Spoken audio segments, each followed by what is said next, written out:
بسم اللہ الرحمن الرحیم دوستو، میں ہوں فرحاد ملک ایڈوکیٹ اور آپ ہمارا پروگرام دیکھ رہے ہیں کرنٹ افیئرس۔ آج ہم بات کریں گے سینٹ الیکشن کے حوالے سے۔ دوستو 4 مارچ کو سینٹ کی جو 50% خالی ہونے والی سیٹوں پہ الیکشن ہوا تھا، اس میں جو سب سے بڑا اپسیٹ ہوا وہ اسلام آباد کی جو کیپٹل سیٹ تھی، جنرل سیٹ، اس میں حکومت کی شکست تھی اور اپوزیشن کے امیدوار یوسف رضا گیلانی اس سیٹ پر جیت گئے تھے۔ بظاہر قومی اسمبلی کے اندر جو حکومت ہے اس کے ووٹوں کی تعداد زیادہ تھی اور لگتا یہ تھا کہ حکومت اس سیٹ کو آسانی سے جیت جائے گی، لیکن یہ ایک بڑا اپسیٹ تھا۔ اسی اپسیٹ کو سامنے رکھتے ہوئے اس سے پہلے ہی بہت سے تجزیہ نگار یہ کہنا شروع ہو گئے تھے کہ یہ سیٹ اپوزیشن یا یوسف رضا گیلانی جیت جائیں گے۔ حکومت نے الیکشن کمیشن کے سامنے اور سپریم کورٹ کے سامنے ایک پٹیشن دائر کی کہ یہ جو سیکرٹ بیلٹ کا سسٹم ہے اس کو ختم کر کے اس کو اوپن بیلٹ کیا جائے، تاکہ سب کے سامنے ووٹ ڈالے جائیں اور کوئی شخص جو ہے وہ پیسے لے کر کسی دوسرے شخص کو، امیدوار کو ووٹ کاسٹ نہ کر سکے۔ لیکن اس وقت اپوزیشن جو کہ میثاق جمہوریت میں بھی پاکستان پیپلز پارٹی اور مسلم لیگ نواز یہ عہد کر چکے تھے کہ وہ جب اقتدار میں آئیں گے تو وہ اس کو اوپن بیلٹ کریں گے، اس الیکشن کو سینٹ کے اندر۔ اب جب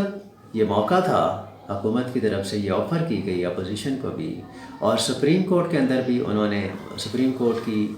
رائے لینے کے لیے ایک ریٹ دائر کی، تو سپریم کورٹ نے جو اس پہ اپنی ایڈوائس دی وہ بڑی انٹرسٹنگ تھی۔ سپریم کورٹ نے یہ کہا کہ الیکشن کمیشن جو ہے وہ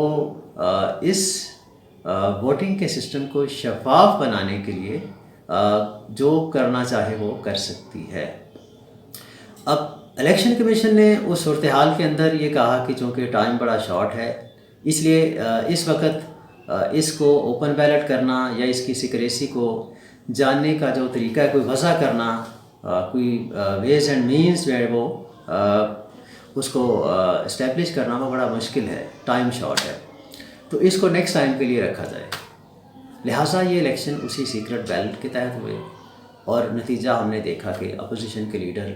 اکثریت نہ ہوتے ہوئے بھی وہ الیکشن 7 ووٹوں سے جیت گئے۔ اب اس کے بعد باری تھی چیئرمین سینٹ کے الیکشن کی۔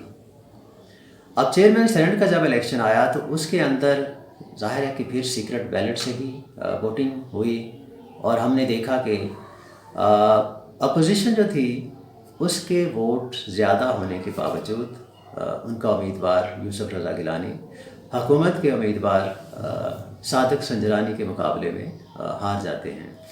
اور دلچسپ بات یہ ہے کہ یہاں بھی جو فرق تھا وہ 7 ووٹوں کا تھا۔ اپوزیشن کے 7 ووٹ جو تھے وہ ریجیکٹ کر دیے گئے کہ انہوں نے امیدوار کے نام کے اوپر سٹیمپ لگائی تھی۔ ابھی یہ کیس کورٹ کے اندر ہے، اپوزیشن کی طرف سے ایک اپلیکیشن پینڈنگ ہے جس پہ فیصلہ آنا بھی باقی ہے۔ اسی طرح سے حکومت نے یوسف رضا گیلانی صاحب کے الیکشن کو بھی کالعدم قرار دینے کے لیے الیکشن کمیشن میں اپنی ایک پٹیشن دائر کی تھی، اس کا فیصلہ آنا بھی ابھی باقی ہے۔ تو کھیل جو ہے بڑے دلچسپ مرحلے میں داخل ہو چکا ہے۔ اب دیکھیں گے ہم کہ عدالت جو ہے وہ سینٹ چیئرمین کے الیکشن کے اوپر کیا فیصلہ دیتی ہے۔ کیا وہ جو پریزائڈنگ آفیسر نے 7 ووٹ کینسل کیے تھے وہ اس فیصلے کو برقرار رکھتی ہے، یا وہ ریجیکٹڈ ووٹس جو تھے ان کو وہ درست قرار دے کر اس الیکشن کو کالعدم قرار دے کے یوسف رضا گیلانی کو جیتا ہوا ڈکلیئر کرتی ہے، یا اس الیکشن کو دوبارہ کنڈکٹ کرنے کے لیے وہ آرڈر کر سکتی ہے۔ تو یہ دیکھنا پڑے گا۔ اسی طرح سے جو یوسف رضا گیلانی صاحب کا الیکشن ہے، اگر وہ الیکشن کمیشن جو ہے اس کو کالعدم قرار دے دیتے ہیں کہ جی وہ جس طرح سے وہ جیتے تھے، کیونکہ ان کے بیٹے کی ایک ویڈیو منظر عام پر آئی تھی کہ جس میں وہ کچھ